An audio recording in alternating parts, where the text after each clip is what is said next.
우리 함께 교독할 텐데요. 37편 말씀입니다.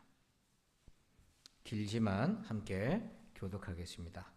우리 조금 속도를 내서 같이 보겠습니다. 37편입니다. 성경을 다 찾으시기 바랍니다. 악을 행하는 자들 때문에 불평하지 말며 불의를 행하는 자들을 시기하지 말지어다.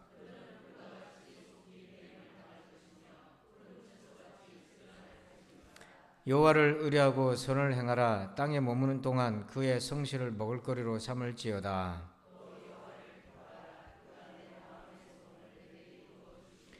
내 길을 여호와께 맡기라. 그를 의지하면 그가 이루시고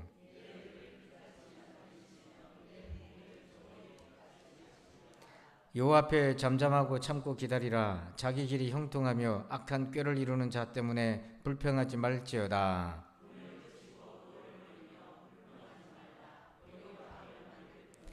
진실로 악을 행하는 자들은 끊어질 것이나 여호와를 소망하는 자들은 땅을 차지하리로다.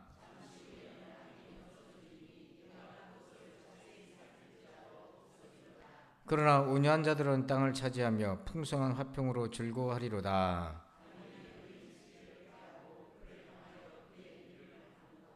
그러나 주께서 그를 비웃으시리니 그의 날이 다가옴을 보심이로다.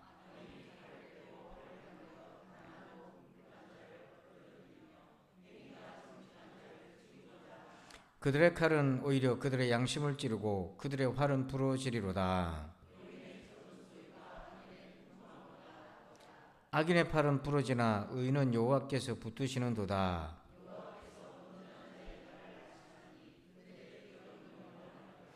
그들은 환난 때에 부끄러움을 당하지 아니하며 기근의 날에도 풍족할 것이나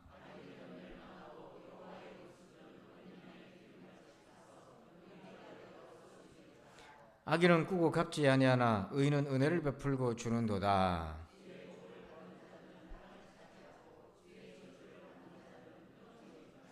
여호와께서 사람의 걸음을 정하시고 그의 길을 기뻐하시나니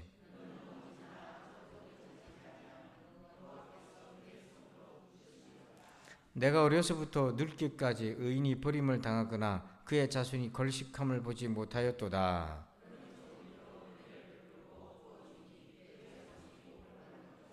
악에서 떠나 선을 행하라. 그리하면 영원히 살리라.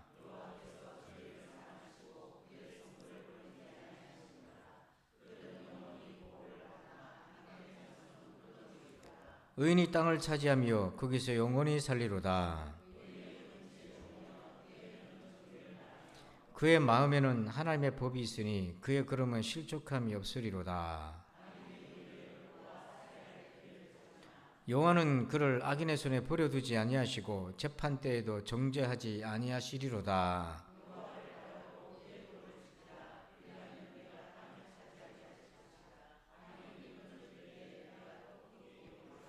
내가 악인의 큰 세력을 본즉 그 본래의 땅에 서 있는 나뭇잎이 무성함과 같으나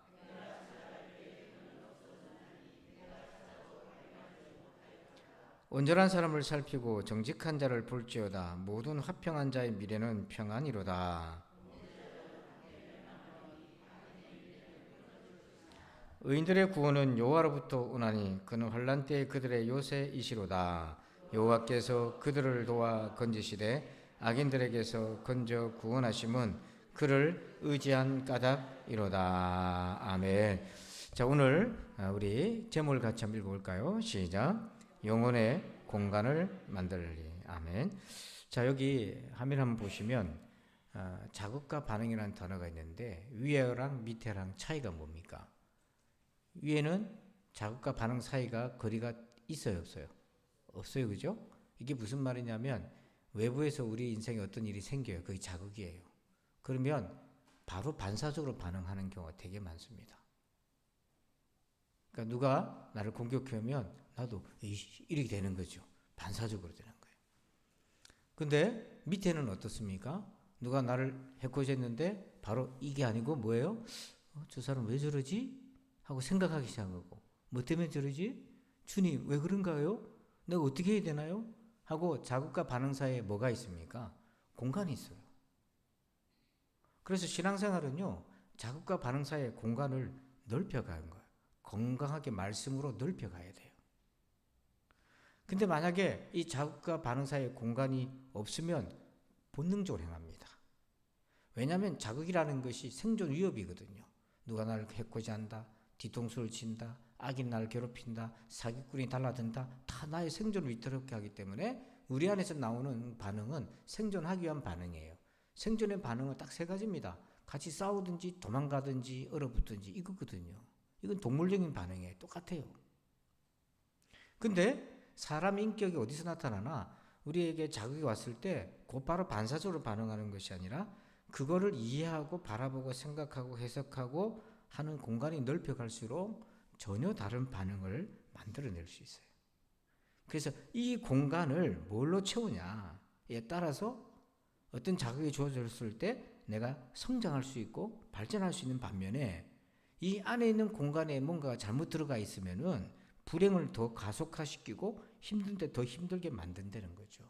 누가? 우리 스스로가. 그래서 여기 자극 중에서 제일 두려운 자극, 힘든 자극이 있어요. 그게 고난이에요. 특히 의도를 가지고 우리를 괴롭히는 악의 세력들, 사단의 권세들 이런 것이 있으면 정말 견디기 힘들죠. 그래서 오늘 7절에 보니까 이렇게 얘기합니다. 같이 한번 읽어봅시다. 시작. 여호와 앞에 잠잠하고 참고 기다리라. 자기 길이 형통하며 악한 꾀를 이루는 자 때문에 불평하지 말지어다. 아멘. 자, 지금 악인 때문에 힘든 거예요. 악인 때문에 악인이라는 자극이 온 겁니다. 거기에 대해서 우리가 두 가지 반응이 있어요. 자, 이 두 가지 반응을 잘 이해하셔서 어떤 일이 나한테 생기더라도 그저 바로 반사적으로 본능적으로 행하는 것이 아니라 말씀의 공간으로서 반응을 다르게 할 수 있는 우리가 되어야 돼요. 그러면 이 악이라는 자극이 우리에게 주어졌을 때 어떤 반응이 나오나 두 가지인데, 자, 첫째는요. 자, 우리 1절 말씀 봅시다. 1절을 같이 한번 읽어볼까요? 시작. 악을 행하는 자들 때문에 불평하지 말며 불의를 행하는 자들을 시기하지 말지어다. 자, 우리에게 악을 행하고 우리에게 불의를 행하는 자들에게 대부분 어떤 반응을 보인다고 되어 있습니까? 불평하고 그 다음에 뭐합니까? 시기한다. 이 같은 말이거든요. 불평하고 시기한다. 이것이 우리가 보통 사람들이 다 가지는 악인에 대한 악한 것에 대한 반응입니다. 근데 여러분 이거 거짓말이에요. 왜 거짓말인가? 우리 화면 한번 볼까요? 화면 한번 보시면 이 책은 그리스도인들이 살면서 겪게 되는 다양한 일들 속에서 이 생각이 어떻게 우리 안에 우리를 속이고 변절시키는지를 집중적으로 다룬 책인데요. 여기에는 어떤 내용이 있냐면 위에 이제 보이실려나 모르겠는데 거짓말, 그래서 뭐라고 스스로 속이냐면 나는 내 상황의 희생자다. 내가 지금 이렇게 당하는 건 내가 피해자야 하고 자극과 반응 사이에 이런 게 끼어들어와서 나는 피해자, 희생자야, 억울해, 이런 생각을 갖고 온다는 거죠. 근데 진리는 뭐냐면 인생의 상황들은 다 하나님의 선하심을 경험할 기회이다 라고 본다면 전혀 다른 반응이 오는 거예요. 그러니까 내가 원하지 않은 상황이 생겼어요. 근데 우리 안에는 어떤 반응이 튀어나오냐면 내가 피해자다, 내가 이 상황 때문에 너무 힘들다, 어떻게 하지, 이렇게 오는데 그게 사실 우리를 속인다는 거예요. 진리는 뭐냐면 모든 상황 속에 하나님의 선하심을 경험할 수 있다. 왜 그러냐면 데살로니가전서 5장 16절에서 18절 사이에 항상 기뻐하고 쉬지 말고 기도하고 범사에 감사하라 이렇게 되어 있잖아요. 그게 어떻게 가능할 수 있냐면 내가 피해자라고 느끼는 상황 속에서도 감사하고 기뻐할 요소들이 있다고 하는 거죠. 그걸 발견하는 거예요. 그러려면 의도적으로 생각을 해야 되잖아요. 그러면 곧바로 본능적으로 반응하지 않게 되잖아요. 멈춰서 생각하게 되잖아요. 그렇게 얘기하는 거예요. 자, 그러면 왜 불평하거나 시기하지 말라고 그럴까? 당연히 불평하고 시기가 나오고 막 원망이 터져 나오는데 왜 그렇게 하지 말라는가? 세 가지 이유 때문에 그래요. 이걸 이제 우리가 잘 다스려야 돼요. 우리 안에 원망과 불평이 올라올 때 이걸 다스릴 수 있어야 되는데요. 자, 첫째는 왜 그런가? 자, 2절 보십시다. 2절 한번 봐요. 시작. 그들은 풀과 같이 속히 배임을 당할 것이며 푸른 채소같이 쇠잔할 것이미로다. 아멘. 자, 2절 앞에 그들은 악한 일들은, 악한 사람들은, 악인들은, 불의를 행하는 사람들은 이런 거거든요. 또 고난은, 내게 힘든 일은 풀과 같이, 그 다음 뭐라고 되어 있어요? 속히 배임을 당한다. 무슨 말입니까? 속히 지나간다, 이런 뜻이에요. 한번 따라서 합시다. 속히 지나간다. 이렇게 생각을 하라는 거예요. 근데 그런 생각이 들어요, 안 들어요? 이게 빨리 지나갈 것 같아요, 안 같아요? 안 같죠? 그러니까 원망이 생기잖아요. 여기서 우리는 경험적으로도 보면 악한 일은 계속 될 것 같고 빨리 안 끝날 것 같다는 생각이 들어요. 맞아요. 물리적인 시간으로는 길어질 수도 있어요. 그런데 속히 지나간다고 얘기하잖아요, 오늘 말씀에. 그럼 말씀이 틀렸든지 내가 틀렸든지 둘 중에 하나잖아요. 그러면 성경이 틀린 겁니까? 그렇게 말하기는 어렵잖아요. 그러면 성경이 왜 이렇게 얘기하는지 생각을 해봐야 될 거 아닙니까? 너도 하고 나도 하고 다 알고는 사실인데 이렇게 얘기했다는 것은 속히 지나간다는데, 그러면 이거는 케이스 바이 케이스인가? 상황에 따라 다른 것인가? 이게 뭐냐면, 여러분 거두절미하고 창세기 41장 51장 볼까요? 자, 여러분들 한번 읽어주세요. 시작.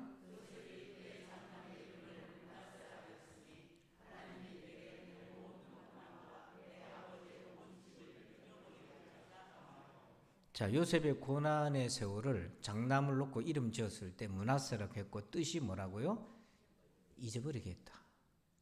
속히 지나간 거야, 안 가는 거야? 느낌이 이해를 못해요. 지금 실제로 물리적인 시간으로는 요셉이 17살 때 형들한테 배반당했잖아요. 그가 총리가 된 지 13년이 지난 나이 30에 했어요. 13년. 그리고 7년 풍년이 왔어요. 13년에다 7년을 더해야 돼. 그리고 7년, 6년 중에 2년이 지났어요. 그럼 총 22년이잖아요. 22년이 지난 시점에 형들을 만나는 거예요. 그 어간에 그가 장가를 들어서 아들을 둘을 낳았는데 첫 아들을 므낫세라 했을 때 뭐라고 했냐면, 그냥 대략 어림 잡아서도 20년 지나가는 세월이었어요. 그의 힘든 고난이. 근데 내가 아버지 집에서 당한 모든 일을 하나님이 잊어버리겠다, 이렇게 얘기해요. 물리적인 시간은 20년이지만 그 20년을 요셉이 하루하루 깨면서 안 지나가나, 내 인생이 왜 이러나, 이렇게 지나간 게 아니라, 버틴 것이 아니라 하나님께서 그 20년을 지겹게 힘들게 고통스럽게 가도록 한 것이 아니라, 놀랍게도 그가 보디발의 노예로 있을 때, 감옥에 있을 때마다 누구랑 함께 지냈다고 되어 있어요. 예, 하자로 시작한 분이 계셔요. 누구랑 함께 지냈어요? 그게 하나님께서 그거를 그냥 억지로 버티게 한 것이 아니라 잊어버리도록 순간순간 은혜를 주셨다는 거예요. 이걸 한번 기억해 보세요. 저도 어떨 때는 이게 언제 끝날 건가, 이런 막막한 생각이 들 때가 있었어요. 근데 지나고 보니까 어떤 때는 있잖아요. 내가 뭐 때문에 그렇게 했지라는 생각도 안 나. 참 이상하다고. 그래서 물리적인 시간으로 짧게 한 달, 며칠 끝나는 일도 생길 수도 있지만, 물리적인 시간으로는 20년 이상 걸리지만은 마음의 시간의 흐름에서는 그게 오래되었고 어떻게 하겠나, 지겹다, 이런 것이 아니라 그 마음 속에서는 이것을, 그런 느낌이 들지 않도록 하나님께서 중간중간 끊임없이 요셉을 만져주시듯이 우리를 만져주신다고 하는 거예요. 이런 경험 있기를 축복합니다, 여러분. 그래서 10절 봐요. 10절 보니까 잠시 후에는 악인이 없어지리니 네가 그것을 자세히 살필지라도 없으리로다. 자, 10절 앞에 뭐라고 되어 있어요? 잠시 후에는. 다윗이 사울한테 쫓겨다닐 때 10년 이상 광야를 쫓겨다녔어요. 잠시 후가 아닙니다, 이게. 근데 아까 말씀드렸잖아요. 다윗과 날마다 누가 함께 했어요? 하나님이 함께 하셨기 때문에 이게 고통스럽고 못 견디는 그런 감옥에서의 10년이 아니었다는 걸 기억하셔야 돼요.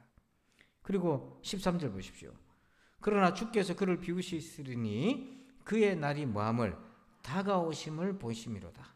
그의 날이 점점 끝나 나뭇잎이 무성한 것 같으나, 야, 저 나무 죽지도 않고 살아있는 거예요, 지금 거의. 그런데 36절 같이 읽어요. 시작. 내가 지나갈 때에 그는 없어졌나니 내가 찾아도 발견하지 못하였도다. 저거 언제 죽나 했는데 지나갈 때는 흔적도 없어. 찾으려고 해도 못 찾았어요. 사라져버렸다. 성경 말씀 일관되게 얘기합니다. 원망 불평하게 하는 이유는 뭐냐면 그게 속히 지나가지 않을 것 같기 때문에 그런 건데 말씀은 계속해서 반복적으로 얘기하잖아요. 속히 지나간다. 물리적인 시간을 초월해서 우리의 내면에 그렇게 여길 수 있도록 하나님의 은혜를 주시고 때로는 물리적인 시간으로 하루 안에 없어지기도 하게 하시는 분이 우리 하나님이시다 하는 걸 꼭 기억을 하세요. 그래서 이거 금방 지나갈 거라 그러면은 우리가 원망 불평에 휘잡히지 않을 수 있잖아요. 두 번째, 왜 원망 불평하지 말라나? 자, 8절 봅시다. 8절 읽어봐요. 시작. 분을 그치고 노를 버리며 불평하지 말라. 오히려 악을 만들 뿐이라. 아멘. 여기 보니까 분을 그치고 노를 부리며 뭐하지 마라? 불평하지 말라. 왜요? 오히려 뭘 만든다? 악을 만들 뿐이다. 그러니까 이게 참 마귀의 결학인데 이게 저도 마귀의 결학에 몇 번 걸려든 적이 있는데요. 악이 악을 유발합니다. 악이 악을 유발해요. 어떤 집에 이제 공부를 가르치러 온 선생님이 있었는데 초등학생인데 애가 말을 안 듣는 거예요. 그러니까 선생님은 처음에 달래고 올리고 하다가도 말을 안 들으니까 선생님이 말을 세게 한 겁니다. 네가 공부를 그래가지고 나중에 뭐가 될래? 부터 시작해가지고 야 이 돌머리야 부터 시작해가지고 공부를 시키려고 그러는데 처음에는 애가 선생님이 할게요 하다가 선생님이 자꾸 강하게 하니까 얘도 어떻게 합니까? 악에 받쳐가지고 어떻게 해요? 같이 강하게 대드는 거예요. 공부하기 싫어요 선생님. 나한테 그런 말 하지 마세요. 이게 뭐예요? 작용 반작용이라고 같이 가는 겁니다. 이게 여러분들도 싸움 날 때 괜히 여러분들이 가만히 있는데 싸우는 겁니까? 싸움을 거는 사람이 있으니까 싸움이 되잖아요. 그걸 우리가 전문용어로 유발자라고 그러지 않습니까? 이게 사탄의 계략이에요. 이게 사울을 통해서 다윗을 사탄이 공격한 겁니다. 어떻게 하나? 근데 딱 나눠졌어요. 사무엘상 26장 8절 9절 한번 봅시다. 한번 읽어봐요. 시작. 아비새가 다윗에게 이르되 하나님이 오늘 당신의 원수를 당신의 원수 손에 넘기셨나이다. 그러므로 청하오니 내가 창으로 그를 찔러서 단번에 땅에 꽂게 하소서. 내가 그를 두 번 찌를 것이 없으리이다 하니 아비새가 다윗에 대한 충심이 지극했어요. 지금 두 번째로 다윗이 사울을 제거할 수 있는 기회가 온 거거든요. 첫 번째 다윗이 거부했거든요. 두 번째가 왔습니다. 그랬더니 신하 아비새가 자기가 죽이겠다고 두 번 찌를 것도 없습니다. 한 번에 보내겠습니다. 한 거죠. 이게 뭐예요? 사울 때문에 다윗과 부하들이 계속 쫓겨다녔단 말이에요. 악에 받쳤어요, 이제. 그러니까 이거 하나님 주신 기회입니다. 제가 해결할게요. 한 거예요. 결국 이 아비새는 뭐에 넘어가고 있는 거예요? 악을 통해서 악으로 넘어가고 있어요. 그런데 9절에 다윗의 반응 봅시다. 다윗 읽어봅시다. 시작. 다윗이 아비새에게 이르되 죽이지 말라. 누구든지 손을 들어 여호와의 기름 부음 받은 자를 치면 죄가 없겠느냐 하고. 이걸 뭐 목사를 공격하지 말라 이런 말이 아니라 누구든 됐든 하나님의 말씀 어기지 말라 그런 거잖아요. 다윗은 멈췄어요. 이게 사탄이 교묘한 거예요. 계속해서 다윗을 괴롭혀서 다윗이 무너지게 만든 겁니다. 좌로 치우치고 우로 치우치게 만든 거예요. 중심을 지키고 있는 다윗의 중심을 깨려고 하고 있는 거예요. 만약에 그날 다윗의 중심이 깨져서 넘어졌으면 다윗과 그의 부하들은 불황당 되는 겁니다. 진짜로. 그런 사람에게 하나님 나라를 어떻게 맡깁니까? 사울보다 더 할 수 있는 거죠. 상처받았으니까 이게 쓴뿌리가 돼가지고 상처 있는 사람이 도리어 상처 더 많이 준다잖아요. 치유가 안 되면 그래 되거든요. 그런 일이 발생하는 거예요. 그래서 불평하지 말라 원망하지 말라 안에 속뜻은 뭐냐면 악에게 지지 말라는 거예요. 세 번째로 15절입니다. 시작. 그들의 칼은 오히려 그들의 양심을 찌르고 그들의 활은 부러지리로다. 아멘. 자, 결국 악인들이 그렇게 하면 우리가 원망이 되고 하나님 저렇게 나쁜 사람이 냅둡니까? 이렇게 내버려 둬야 됩니까? 이런 생각이 올라오는데 하나님 어떻게 하시냐 보니까 그들의 칼은 오히려 그들의 뭐를 찔러요? 양심을 찌르고 그들의 활은 부러지리로다. 결국 그 칼이 자기에게로 돌아가게 돼 있다. 자기 양심을 찌르게 돼 있다. 이게 죄책감이거든요. 죄책감처럼 무서운 거 없습니다. 이거 백약이 없습니다. 죄책감은요, 약 먹어서 해결되는 게 아니에요. 이거는 회개하고 용서받는 것 밖에는 방법이 없어요. 그러니까 하나님 앞에 이건 아니면 해결할 방법이 없어요. 이게 하나님의 공의가 이렇게 이루어지는 거예요. 자, 실제로 지금 오늘 시편이 이제 다윗이 쓴 거지 않습니까? 다윗이 이제 사울이 다윗을 그렇게 괴롭힐 때 이렇게 이제 사울을 죽이잖아요, 다윗이. 그러면서 소리칩니다.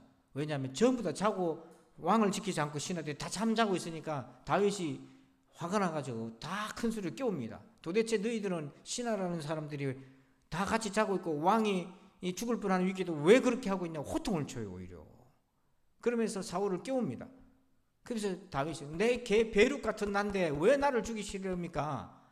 왕이요, 이 간신들의 말을 듣고 내가 왕을 해코지 한다는 말을 왜 들으십니까? 간신들의 말을 듣지 마세요. 나는 그럴 의도가 없습니다, 왕이요 하고 호소해요. 제발 왕이요, 정신 차리세요. 간신배의 말을 듣지 마세요. 그 얘기를 듣고는 사울이 죄책감이 들어요. 그래서 사무엘상 26장 21절 보니까 사울이 이르되 내가 뭐 했다? 이런 말이 자기 입에서 나와요. 내가 범죄하였도다. 내 아들아 다윗아 돌아오라. 내가 오늘 네가 오늘 내 생명을 귀하게 여겼은즉 내가 다시는 너를 헤아려 하지 아니하리라. 내가 어리석은 일을 하였으니 대단히 잘못되었도다 하는지라. 이게요, 칼이 자기를 찌른 거예요. 근데 여기 불안정합니다. 25절에 사울이 다윗에게 이르되 내 아들 다윗아 네게 복이 있을지로다. 네가 큰 일을 행하겠고 반드시 승리를 얻으리라 하니라. 다윗은 자기 길로 가고 사울은 자기 곳으로 돌아가니라. 여기만 보면 사울이 자기가 양심이 찔려서 이제 포기한 것처럼 비춰지는데 그 다음 27장 1절에 다윗이 이렇게 얘기해요. 다윗이 그 마음에 생각하기를 내가 후일에는 사울의 손에 붙잡히리니 블레셋 사람들의 땅으로 피하여 들어가는 것이 좋으리로다. 사울이 이스라엘 온 영토 내에서 다시 나를 찾다가 단념하리니 내가 그의 손에서 벗어나리라 하고. 이건 다윗이 불안한 거예요. 그래가지고 블레셋에게 잠시 망명하려고 간 겁니다. 왜 그러냐면 사울이 불안정했던 거예요. 불안정했다는 말이 뭐냐면 그 자체가 죄책감에 찔리고 있다는 거예요. 그래서 왔다 갔다 갈등하는 겁니다. 다윗이 나한테 너무 미안하다. 사과까지 했지만 또 한편으로는 또 악한 마음이 올라오고 이 불안정한 마음이 계속 오는데 그게 하나님 그 사이에서 사울을 향한 양심에 찌르는 것이 계속되는 거죠. 그러니까 여기에 반응해서 회개하고 돌아오면 구원을 받는데 그렇지 못하면 어떻게 되겠습니까? 결국 하나님 심판을 피할 수 없어요. 그래서 결국 사울은 전쟁터에서 아들과 함께 전사하자 죽잖아요. 너무 안타까운 거예요.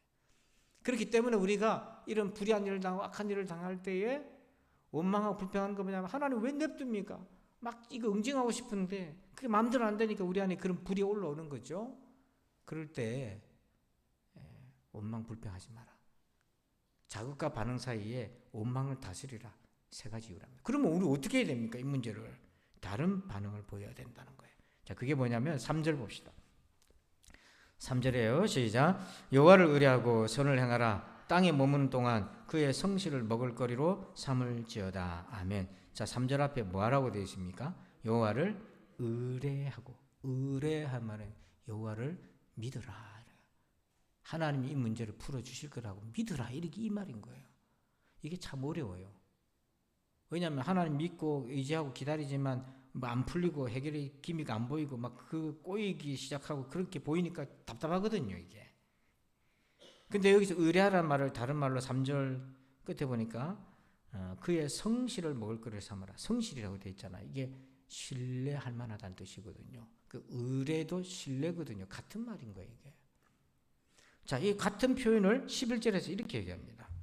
11절 읽어봅시다. 시작. 그러나 온유한 자들은 땅을 차지하며 풍성한 화평으로 즐거워하리로다. 자, 거기 11절 앞에 어떤 사람이라고 나와 있어요? 온유한 자. 이것을 여호와를 신뢰하는 사람, 여호와의 성실을 의지하는 사람, 그런 사람을 온유한 자라고 얘기해요. 여러분, 여기서 온유하다는 말은요, 신약 성경에 이렇게 해석을 했잖아요. 천국을 소유하는 사람이 어떤 사람이라고 되어 있어요? 마태복음 산상수훈에서. 심령이 뭐한 사람? 가난한 사람은 복이 있나니 천국이 저희 것이며 마음이 온유한 자도 복이 있나니 저희가 땅을 기업으로 얻을 것이요. 이게 뭐냐면 여기서 온유라고 하는 것은 하나님만 바라보는 사람인 거예요. 정말 어떨 때는 답답하고 미련하게 보이지만은 하나님만 바라보는 거예요. 그래서 온유라는 그 단어 속에 어떤 의미가 있냐면 길들여진다 이런 뜻이 있어요.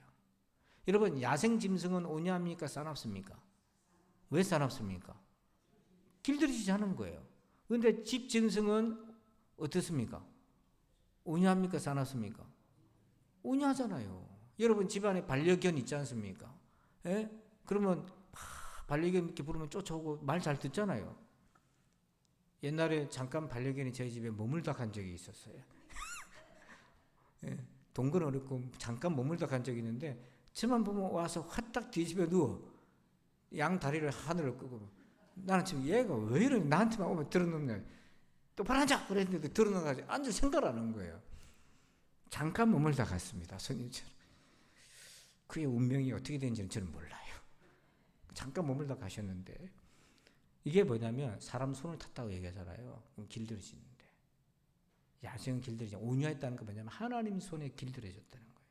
이게 왜 중요하냐면 그래야 악한 상황 속에서도 우리 외부에 자극이 왔을 때 반응을 생존 반응이 아니라 우리만의 신앙적인 리듬을 가지고 지켜낼 수 있다는 거예요. 두 리듬이 있습니다. 반드시 지켜야 될 리듬이 21절 읽어봅니다. 시작. 악인은 꾸고 갚지 아니하나 의인은 은혜를 베풀고 주는도다. 자, 여기 악인은 은혜도 몰라. 꾸고 갚지 않는다면 은혜도 모른다는 거고 의인은 어때요? 은혜를 뭐 합니까? 베풀잖아요. 우리의 리듬은 은혜를 베푸는 겁니다. 이게 우리의 리듬이에요. 우리가 외부의 악한 것들의 자극을 받아서 마음을 못 지키면 우리가 이 리듬을 잃어버려요. 그럼 우리도 강팍해지기 시작하는 거예요. 그래서 우리가 첫 번째 지켜야 될 리듬은 우리 안에 은혜롭게 살아가는 거, 은혜를 베풀고 주는 것. 두 번째 우리의 리듬은 31절 읽어봅시다. 시작. 그의 마음에는 하나님의 법이 있으니 그의 걸음은 실족함이 없으리로다. 자, 그의 마음에는 뭐가 있어요? 이게 두 번째 리듬이에요. 그래서 다윗이 자극이란 사울이라는 자극을 받았지 않습니까? 그럼에도 하나님을 의지했더니 그는 그의 리듬을 지킬 수가 있었어요.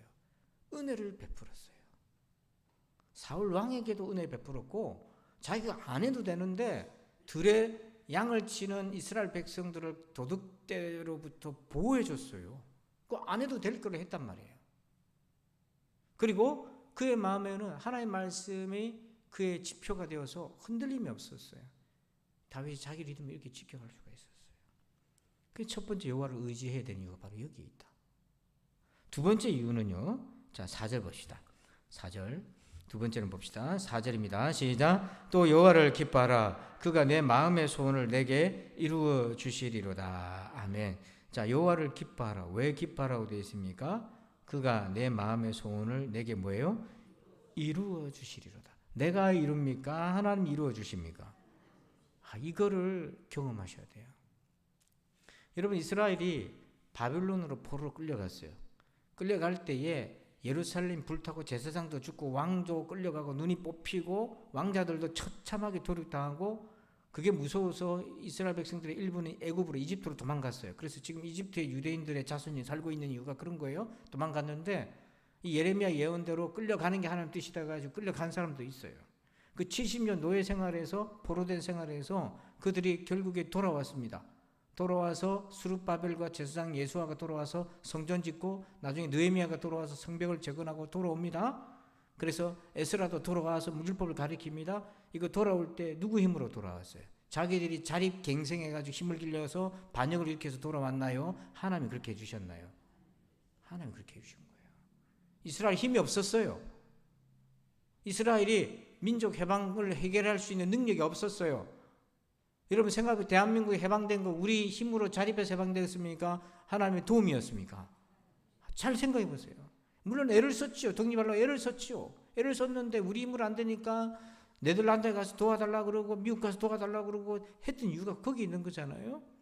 하나님이 바사라는 적을 들어 일으켜가지고 바벨론을 무너뜨려서 바사의 고레스를 하나님 딱 잡아가지고 자기 종으로 썼어요. 일시적으로.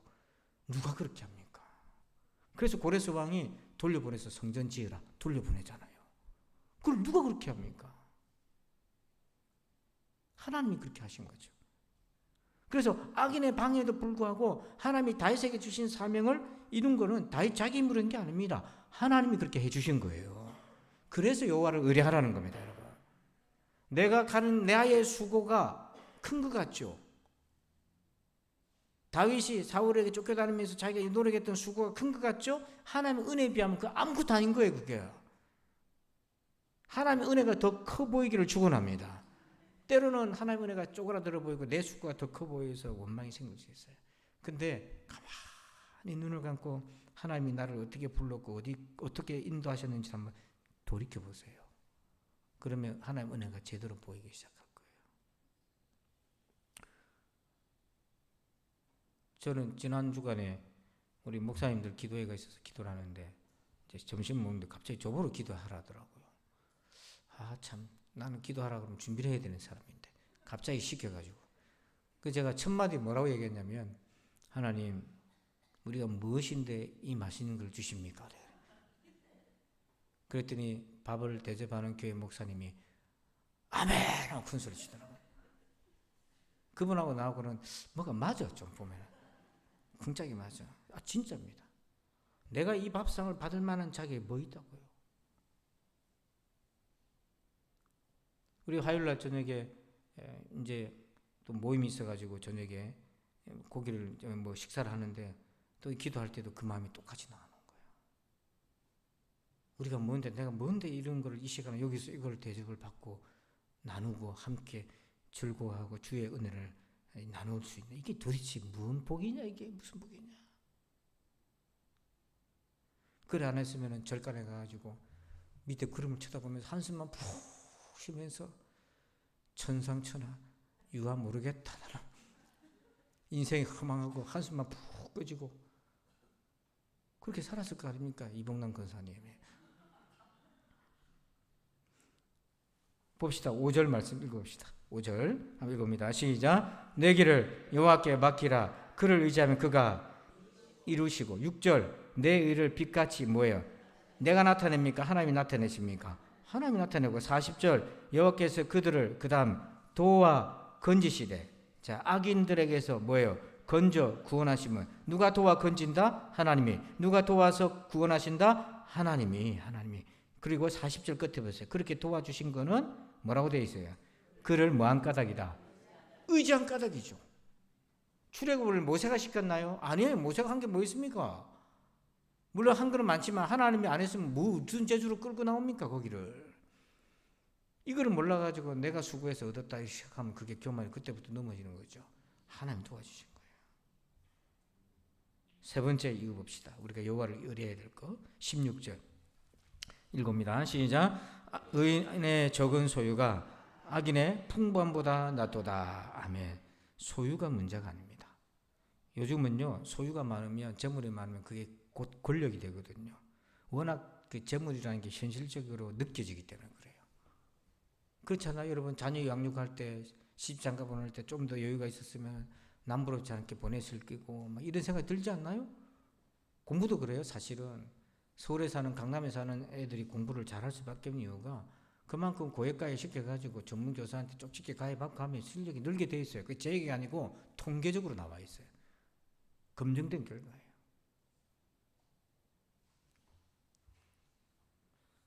그러니까 현실적으로 그걸 느끼는 거죠. 그래서 좋은 대학 가면 어떻습니까? 대기업에 취직하면 대학생 초봉 연봉이, 신입생 연봉이 4천만 이상 올라가잖아요. 중소기업 가면은 3천만 원대 머무는 것도 힘든데, 그때 제대로 안 되면은 참 알바하면서 살아가기, 이게 격차 바로 나잖아요. 시간이 지나면 이 격차가 더 커진단 말이에요. 그러면 이게 뭔가 싶은 거죠. 그러니까 다 공부를 그냥 목숨 걸고 시키는 이유가 뭐, 대한민국은 학력이 좋아야 좋은 취직이 돼서 노후가 보장되고 삶이 보장되는 일은 공식이 됐는데, 앞으로 워낙 세상이 급변하니까 이것도 이제 어떻게 바뀔지 모르지만 그런 그림을 갖고 있으니까 이 재물이 정말 현실적으로 크게 느껴진단 말이에요. 그런데 과연 그러한가라고 우리가 문제 제기를 해야 됩니다. 진짜 과연 그런가? 과연 그런가? 자, 16절을 다시 보십시오. 16절을 다시 보면 의인의 뭐가 적은 소유가 악인의 풍번보다 뭐하다? 낫다 이렇게 돼 있어요. 그러면 하나님 말씀이 그러면 그런 거 아닙니까? 예. 믿습니까? 하나님이 그렇게 말씀하시면 그런 거 아니에요. 그럼 내 마음이 동의가 안 된다면 왜 그럼 이렇게 얘기하신다고 찾아봐야지. 자, 다니엘서 4장 31절. 의인이라는 건 하나님과 올바른 관계라는 뜻이에요. 뭐 정직하고 거짓말 안 하게 산다 이런 뜻이 아니라 하나님과 올바른 관계라는 건데, 우리 식으로 얘기하면 예수 믿는 사람이라는 건데, 이게 왜 예수 믿는 사람의 적은 소유가 안 믿는 사람의 풍부함보다 낫다고 하는 이유가 여기 있어요. 다니엘 4장 31절에 바벨론 왕 느부갓네살 왕이 꿈을 꿔요.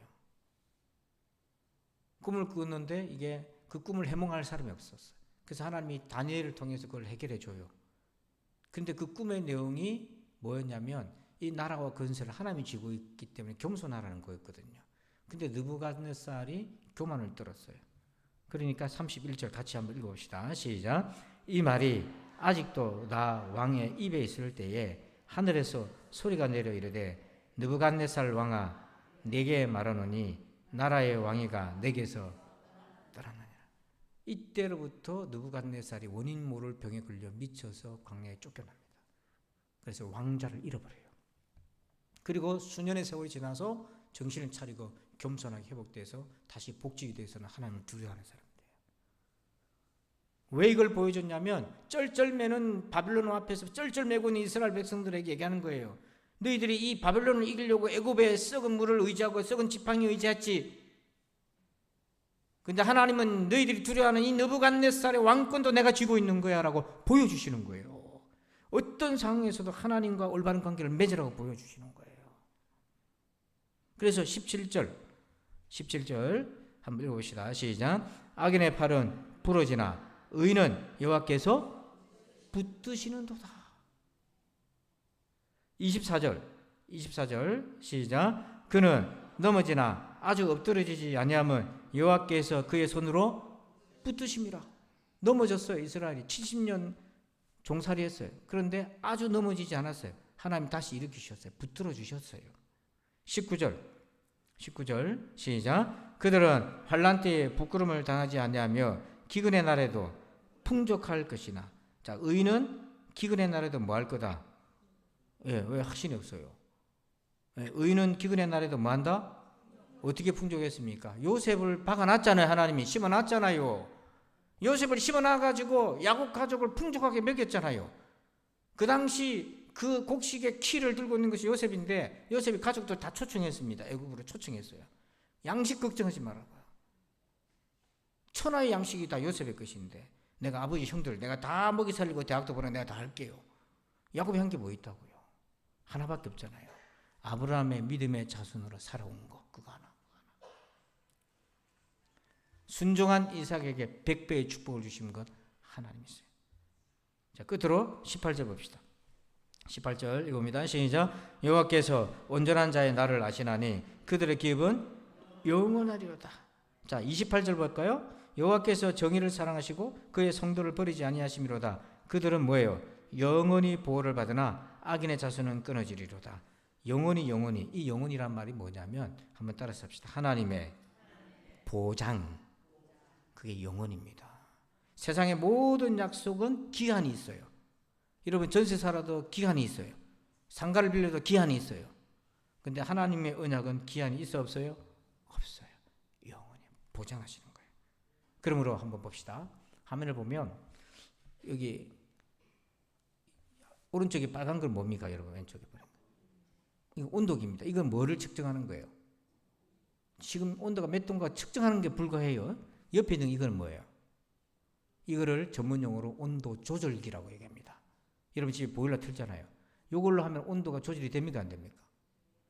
예, 되죠. 대부분 많은 사람들이 온도계 인생을 사는 거예요. 자극이 오면 확 이렇게 하고요. 온도 조절기는 뭐냐면 내 안에 반응을 바꿔서 막 불불 끓는 것을 조절할 수 있는 거예요. 여러분 온도계가 되지 말고 온도 조절기가 되십시오. 우리 마음에 그 장치를 주셨다고요. 그래서 어떻게 해야 되나? 자극과 반응 사이에 말씀으로 채워야 돼. 자, 한번 봅시다. 영혼의 공간을 만들라. 제가 불평하지 말라 그러면 1, 2, 3 있습니다. 불평하지 말라.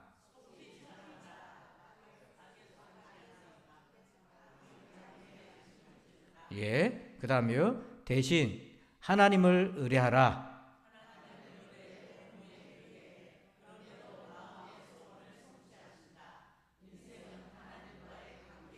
아멘. 요 말씀을 마음에 딱 채워서 무슨 자극이 와도 확 같이 이렇게 하지 말고 걸러내는 거예요. 그래서 온도계가 되지 말고 온도 조절기가 되시기 바랍니다. 기도합시다. 하나님 감사합니다. 오늘 이 말씀을 통해서 깨닫게 하시니 감사합니다. 이제 이 말씀 우리에게 잘 적용하여서 영혼의 공간을 만들면서 어려운 일이 있을 때마다 하나님의 말씀으로 반응하는 우리가 되게 하여 주시옵소서. 예수님의 이름으로 기도합니다. 아멘. 우리 죽임 당하신 어린 양 이 찬송 부르시고 자유롭게 기도하시겠습니다.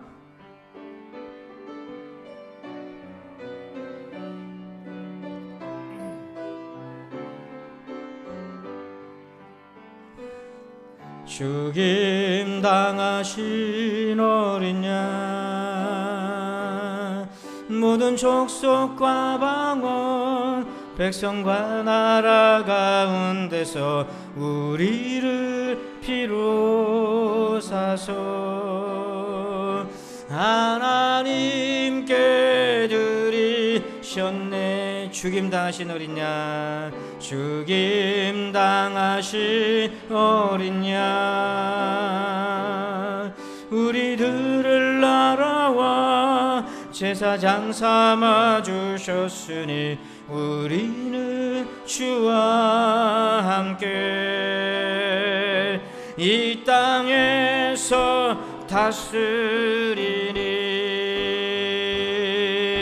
죽임 당하신 어린 양 능력과 부하시에 힘과 존귀와 영광 찬송 받으시기에 합당하신 죽임 당하신 어린 양 능력과 부하지에 힘과 존귀와 영광 찬송 받으시기에 합당한 우리 두 손 들고 고백합시다. 죽임 당한 어린 양 죽임 당하신 어린 양 능력과 부하지에 힘과 존귀와 영광 찬송 받으시기에 합당하신 우리 주하게 맞춰 주여 한번 외치고 말씀 가지고 기도합시다. 주여 아버지 하나님 감사합니다. 오늘 밤에도 아버지 우리에게 말씀을 통하여 아버지 하나님이여 자극과 반응 사이에 하나님의 말씀으로 공간을 만들라 말씀하신 주님 감사합니다. 아버지